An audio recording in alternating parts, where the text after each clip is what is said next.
I wake up on my 27th birthday with a sudden, unnatural stillness pressing against my ears, the kind of silence that doesn't belong in a living, breathing house. The Sanders estate has never known quiet, not once, not for a minute. Not since the day my father died 4 years ago and this place became a revolving door for other people's needs. But today, nothing. I blink at the ceiling, waiting for the familiar sounds, Mom's slippers scraping across the hallway floor. Leo's obnoxious morning playlist rumbling through the vents. Ava slamming doors because she was born with a talent for dramatics. Instead, all I hear is the faint hum of the heating system and the soft thud of my own heartbeat. I sit up slowly, pushing back the blanket, feeling a prickle of unease crawl across my skin. Something is wrong, not off, wrong. My phone rests on my nightstand, face down as usual. I grab it, expecting at least a birthday text from someone. Mom always sends some glittery over-the-top gif, but the notification screen is empty. No texts, no calls, no missed alarms, no reminders. Just a clean, blank surface staring back at me like a mirror reflecting a truth I don't want to see. I slide out of bed and pad across the wooden floor. The boards feel cold beneath my feet, colder than usual, as if the house itself has exhaled warmth overnight and forgotten to inhale again. Mom, I call. My voice sounds small, swallowed by the empty hallway. No answer. I step out into the corridor. Ava's door stands open, her room suspiciously neat, too neat. She never leaves without creating chaos behind her, clothes on the floor, makeup scattered, hairdryer plugged in dangerously close to a sink. Today everything is tidy, bed made, lights off, like she was never here at all. Leo's room is the same. His sneakers that usually block the doorway are missing. The laptop that he swears is glued to his hands is gone from his desk. Even the stack of protein bars he hoards like a doomsday prepper isn't there. My throat tightens, my fingers curl around the stair railing as I descend, a growing tension in my shoulders urging me to brace for impact. The kitchen welcomes me with a cold, blank stare, no breakfast preparations. No half-cut fruit on the counter, no coffee brewing, even though Mom treats her morning coffee like oxygen. The only thing sitting in the sink is the mug I used last night. It feels like the house inhaled all the life inside it and left nothing but empty air behind. My eyes drift to the window over the sink. The driveway beyond it is a gaping void. Mom's SUV, gone. Leo's motorcycle, gone. The silver sedan, gone. All of it, every car. I grip the counter so hard my knuckles turn white. This doesn't feel like someone ran errands. This feels like abandonment. I pick up my phone again, scroll through contacts, then stop. Where my family's name should be, there's blank space. Mom, gone. Ava, gone. Leo, gone. Like someone picked up an eraser and gently wiped them out of my life. A memory pierces through like a shard of glass. Leo, last night. Hey sis, can I borrow your phone real quick? Mine died. I handed it over without thinking. He's done that 1,000 times, but he took longer than usual. I remember him walking into the hallway claiming the Wi-Fi was bad. I thought nothing of it. God, he deleted them, but why? The panic simmering under my ribs begins to harden into something sharper, something colder. I check call history. There, one number I never forget, Uncle Raymond. I press call, it rings once, twice. Then Myra, his voice sounds oddly cheerful, too cheerful. Why are you calling at this time? Where is everyone? I ask, forcing my voice to remain steady. A pause, a long, uncomfortable pause. You're still home, the pit in my stomach drops open. Where are you? I whisper. I hear it then, the distant crash of waves, wind, seagulls, laughter, the faint plucking of a ukulele. My heart turns to stone.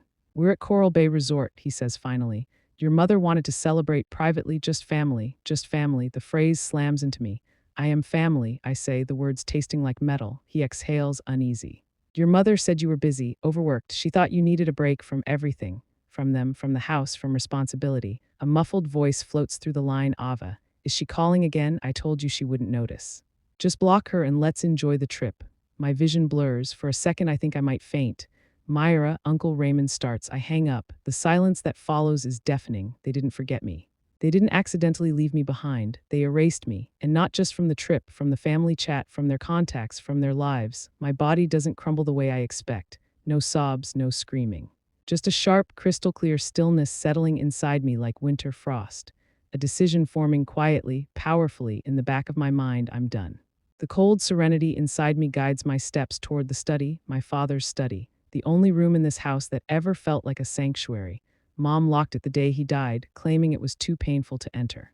But she forgot that Dad gave me a spare key when I was 16 and he made me promise to keep it for emergencies only. This feels like one. The key slides into the lock, the latch clicks. The scent of cedar and old books wraps around me like a ghostly embrace. I flick on the lamp. Its warm glow lands on the dusty shelves, the heavy wooden desk, the framed photos of my father smiling beside me at my high school graduation. My lungs tighten. I walk around the desk, pulling open drawers with trembling hands. Old pens, binders, stacks of documents, receipts, a small velvet pouch containing cufflinks I gave him on Father's Day, then something heavier. A sealed brown envelope labeled, Myra, if anything ever happens to me, my heart stops. Hands trembling, I tear it open. Inside is a letter, a handwritten will, and a notarized property transfer form. The letter begins. My Myra, if you're reading this, I couldn't finish the fight I started, but I need you to know something important. My vision swims as I read. Dad suspected my stepmother was siphoning money, that she was manipulating him, that she was pushing him away from his own daughter. He feared she would take everything after he died, so he signed the house to me, every asset, every savings account, every investment, every inch of the Sanders estate, all legally mine. My stepmother hid the documents. She locked this room. She buried the truth. And she used me, used my paycheck, used my responsibility, used my grief. For 4 years, she drained me dry. My legs fold beneath me, and I collapse into Dad's old leather chair. The hollowness inside my chest fills with something volcanic. Not rage, not heartbreak, purpose. I pull the property transfer form closer. My name, Myra Sanders, is printed at the top in bold letters. My father's signature is at the bottom. Everything in this house is legally mine. Everything they used, everything they depended on, everything they took advantage of, all belongs to me. Thunder rumbles in my veins. I rise slowly, the documents clutched in my hand. If they wanted a life without me, they will have it, completely. The house looks different now, not empty, exposed. Through the quiet halls I walk, seeing every object with new eyes. The refrigerator I bought because Mom wanted a sleek, modern touch. The washing machine I purchased when Ava complained her clothes smelled poor. Leo's gaming setup purchased with my bonus because he needed stress relief. The new air conditioning system I installed because they couldn't sleep in the heat, all paid by me. All tied to my accounts, all in my name, and they thought they could vanish and return to the world I maintained for them. Not this time. I grab my laptop, open my files, and begin the carefully methodical process of reclaiming my life. First, utilities, electricity right arrow disconnected, water scheduled for shutoff, Wi-Fi right arrow canceled, gas right arrow final meter reading ordered. Second, bank accounts, all auto payments to household expenses. Stopped. Third, insurance policies under my name but used for the house, terminated. Fourth, I call a moving company, holiday rates double, I'll pay triple. The man on the phone hesitates for half a second before saying, we'll be there tomorrow at 8 a.m., ma'am. Good. I spend the next 3 hours walking room to room, making an inventory of every object I have purchased over the last 4 years. Every receipt, every invoice, every digital confirmation, all printed, all filed. All placed into a large binder labeled, Property of Myra Sanders. By midnight, I am exhausted but strangely energized. I sleep lightly, not out of fear, but out of anticipation. At dawn, the movers arrive. 3 men in navy blue uniforms, professional, efficient, no questions asked. I hand them the binder. We start with the living room, I say calmly. They nod. One by one, every item I purchased is removed. TV, furniture, appliances, decor, down to the smallest lamp. By afternoon, the truck is full. My new storage unit is ready. My new apartment keys sit in my pocket. When the last box is loaded, I walk through the house one final time. Bare walls, empty shelves, a hollow silence that finally makes sense. The life they built on my back has collapsed. When they return, they'll find nothing here. No comfort, no power, no warmth, no luxury, just the truth. I lock the door from the inside one last time, place the keys on the counter with the final utility bills, and step out. The door closes behind me with a soft, satisfying click. Not an ending, a beginning. The next morning doesn't feel like a sunrise, it feels like the opening of a vault. Something sealed inside me for years is finally breathing. The house is still empty, hollow as a rib cage, sunlight slipping through the blinds in thin, cautious lines. I sit at the dining table, its surface bare now that I've taken the decorations, and open my father's binder one more time. Pages await like soldiers ready for war. Receipts, check stubs, invoices, utility bills, account logs. Proof of every sacrifice I made while they laughed on beaches and bought fresh swimsuits. I turn the pages slowly, letting each document settle into my bones. Every number, every signature, every obligation I carried alone. Dad's handwriting appears on the last page of the letter he left me. Myra, if anything happens, trust your instincts. You've always had the courage I lacked. Courage, the word used to feel like a burden. Today it feels like fuel. I close the binder, exhale once, and stand. Time to finish what they unknowingly started. The first call I make is to the electricity company. A polite woman answers, cheerful in the way customer service must be by law. Yes, I'd like to request a termination of service. She asks for my address, account number, confirmation details, all of which flow out of me like I've rehearsed this for years. Reason for termination, she asks. I'm moving, I say simply. There's no tremor in my voice, no guilt, no hesitation. Maybe that surprises me more than anything. Next, water, gas, Wi-Fi, security system, lawn service, and that ridiculous monthly cleaning membership my step-siblings insisted on while leaving their rooms looking like crime scenes. It takes less than 2 hours to shut down the life they abandoned me to maintain. I didn't realize how much of my life was spent keeping other people's comfort alive, how many bills I absorbed, how many responsibilities I pushed through, how many times I told myself it was easier to say yes than explain why no mattered. Not anymore. Your termination is scheduled for tomorrow, the last representative tells me. I nod even though she can't see me. Good, let them come home to the darkness they created. Once the administrative carnage is complete, I head back to the study with my father's documents. There's one more person I need to speak to before I carry out the final step of my plan. Dad's lawyer. Mr. Aldridge always spoke with a calmness that annoyed me as a teenager. He made everything sound like a slow, inevitable truth. Maybe that's why Dad trusted him. He was the human version of gravity. When the call connects, he answers in the same steady tone I remember. Myra, I'm glad you called. I've been hoping you would. You knew, I whisper, gripping the phone tighter. He exhales softly.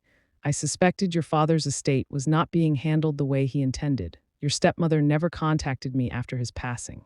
Highly unusual for a beneficiary. When I reached out, she claimed all legal matters were settled privately. I closed my eyes. She hid everything. Yes, my pulse throbs in my ears. The house, the accounts, they were mine. Legally, yes. Fully, I raise my eyes toward the window, watching sunlight cut across dust in the air like fine threads. What happens now? I ask. Mr. Aldridge doesn't hesitate.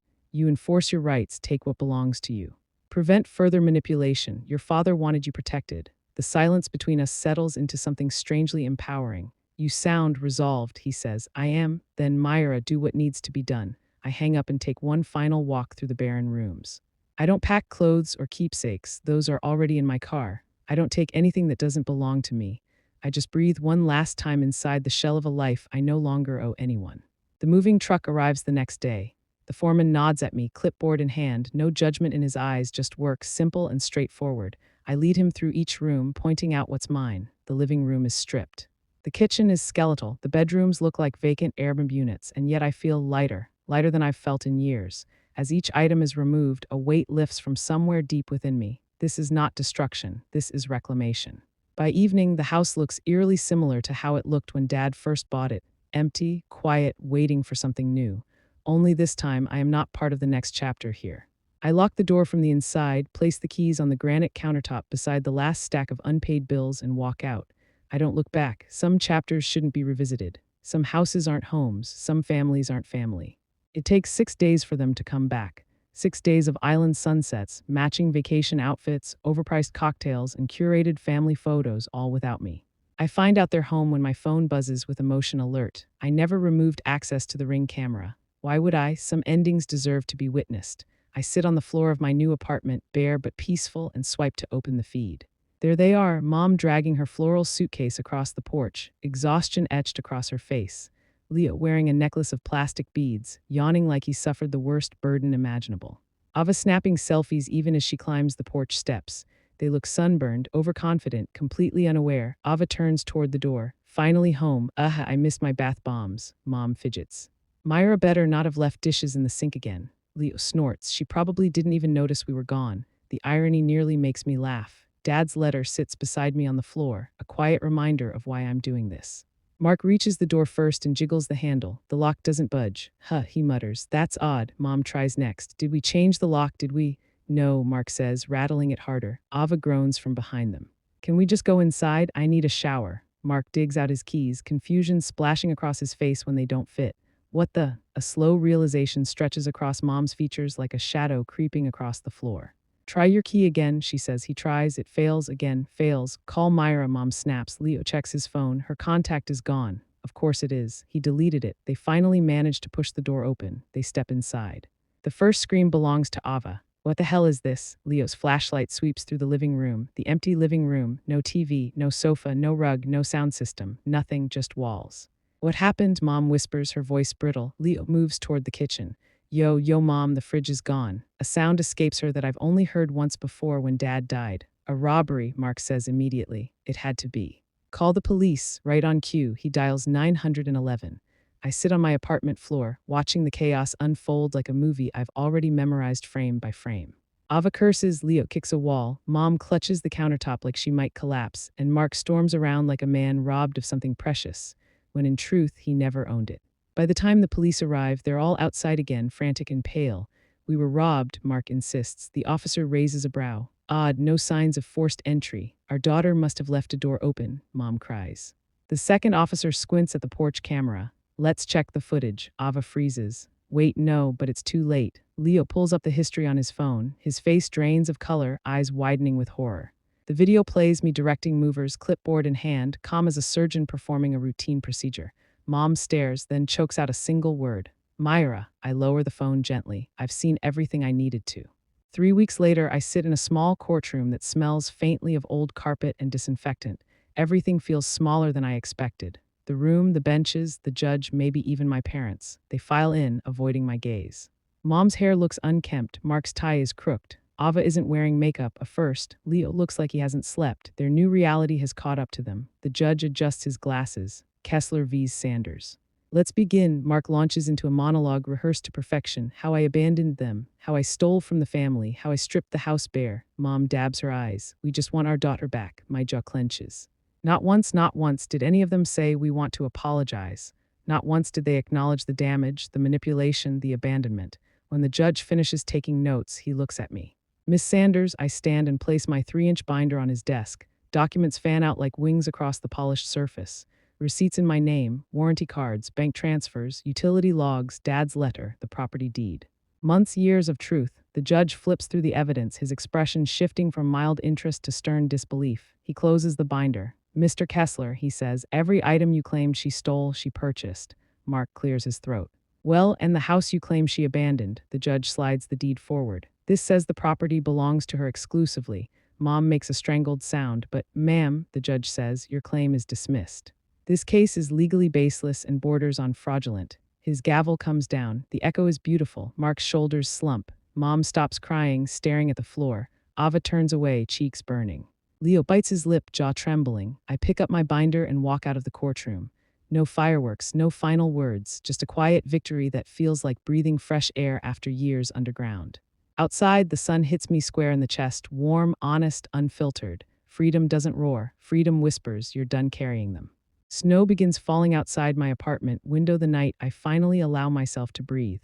Soft flakes drifting like quiet absolution, settling over the city rooftops. 4 months have passed since the courtroom, yet sometimes I still wake up expecting to hear Leo blasting music through the walls or Mom calling my name from the kitchen. But the silence here isn't threatening anymore. It isn't the silence of being forgotten. It's the silence of finally belonging to myself.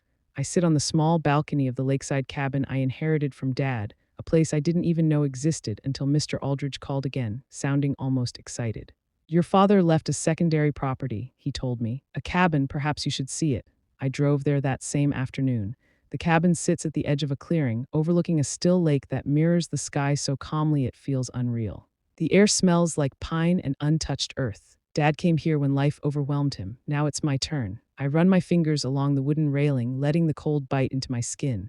My breath fogs in the winter air. For the first time in years, I feel quiet inside. Not numb, not frozen, just quiet. Footsteps crunch through snow behind me. I turn. Someone stands at the edge of the path, bundled in a dark coat, breath forming soft clouds in the evening chill. Myra, his voice is familiar, steady, professional, almost too calm for the battered world I just crawled out of. Evan, I blink. What are you doing here? Evan Ross, my father's former assistant.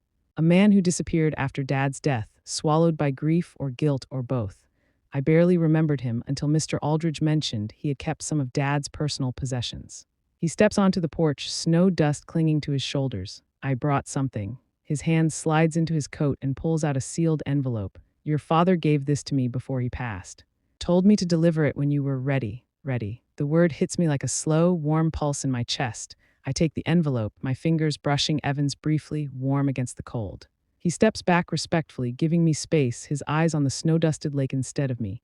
Dad's handwriting is unmistakable. For Myra, when she learns her own worth, I swallow, throat suddenly tight. Inside the envelope is a folded letter and a small silver key. The letter reads, "You'll spend your life giving until you forget what you deserve, Myra. If you're reading this, you've finally chosen yourself. This cabin is for your peace. The key is for your next chapter." Beneath the signature is a small drawing of the cabin, Dad's shaky lines tracing out the porch, the lake view, the tall pine tree beside it. "What's the key for?" I whisper. Evan smiles softly. "That's what I came to show you." He leads me down a snow-covered trail behind the cabin, past a cluster of birch trees. The path curves until a small workshop appears, a structure I hadn't noticed when I first arrived. Inside, the scent of sawdust and old varnish fills my lungs. It's a studio, a place Dad used for woodworking, sculpting, for creating. Evan lifts a dusty cloth from the center table. Underneath it sits a half-finished wooden sculpture of me as a child, my face turned upward, eyes carved with meticulous care. My breath catches. "He worked on this the year before he died," Evan murmurs. "He told me he was making it for when you were ready to live your own life. He said you always carried too much." I reach out, fingertips trembling as they trace the unfinished edges of my carved likeness. Dad believed in me even when I didn't believe in myself. That realization settles deep, filling spaces inside me I'd thought were permanently hollow. Evan's voice breaks through the quiet. "If you want, I can help you finish it." I glance at him. His eyes are kind, not pitying, not intrusive, just genuinely present in a way I didn't know how much I needed. And for the first time since this entire story began, I feel the faint flicker of something I never expected again: possibility. I nod, brushing tears with the back of my hand. "I'd like that." We spend the next hour cleaning the workshop, dusting tools, opening windows to let in the fresh, icy air. The silence between us is not awkward, it's steady healing. A quiet companionship built on shared history and mutual respect. By the time evening settles fully, stars reflecting in the lake like scattered silver coins, I realize something profound. This cabin isn't just an escape. It's a beginning. Spring arrives slowly at the lake, subtle hints of green on the trees, the thawing of the shoreline, the return of morning birds. I move into the cabin permanently, my apartment subleased to a college student who needed cheap rent and didn't ask many questions. My life becomes simple in the best way imaginable. Mornings spent on the porch with coffee that tastes better in the cold air. Afternoons in Dad's workshop, sanding the sculpture, learning how to hold a chisel. Evenings by the fire with books I never had time to read before. Evan visits often, sometimes to help, sometimes just to talk. He never pushes, never oversteps. He listens, really listens. I didn't know how much I needed that until now. We talk about Dad, about grief, about the strange shape of healing. Sometimes we talk about nothing at all, and in between those conversations, something gentle begins to grow. Not romance, not yet, but trust, real trust, the kind that doesn't demand anything in return. 3 months later, I receive a letter in the mail, no return address. I know who it's from before I open it. Mom's handwriting is shaky. "Myra, we lost the house. Everything is different now. I don't know where we went wrong. Please talk to me." My chest tightens, not with anger or vindication, but with a quiet sadness. A sadness for the life I could never have with them. A sadness for all the things they'll never understand. I sit at the kitchen table, the letter spread before me. Evan watches quietly from the porch doorway, letting me decide. Finally, I pull out a blank sheet of paper. Not to write back, not to reopen old wounds, but to write something for myself, a promise. I owe them nothing, but I owe myself everything. I tuck the letter away, not out of guilt, but closure. Summer approaches. The sculpture is nearly finished. One warm evening, Evan and I stand beside it, both covered in sawdust. The setting sun casts golden light across the wooden figure, a younger me, carved with hope in her eyes. "She looks lighter," Evan says softly. I smile, a real smile, not one forced by obligation. "So do I." He meets my gaze, something unspoken passing between us, a shared understanding, a slow, steady possibility, not rushed. Not forced, not another version of giving too much, just beginning. On the first warm day of June, I stand by the lake, toes in the water, breeze whispering through the trees. I close my eyes and breathe deeply, no weight on my shoulders. No invisible debts, no manipulation, no guilt, just freedom, a new chapter, a new home, a new version of myself rising from the pieces of an old life abandoned like an empty house. I whisper into the warm air. "I'm finally mine." The lake carries the words across its surface, scattering them like seeds. Some endings destroy, but some endings, the right ones, finally let you begin. And this is my beginning.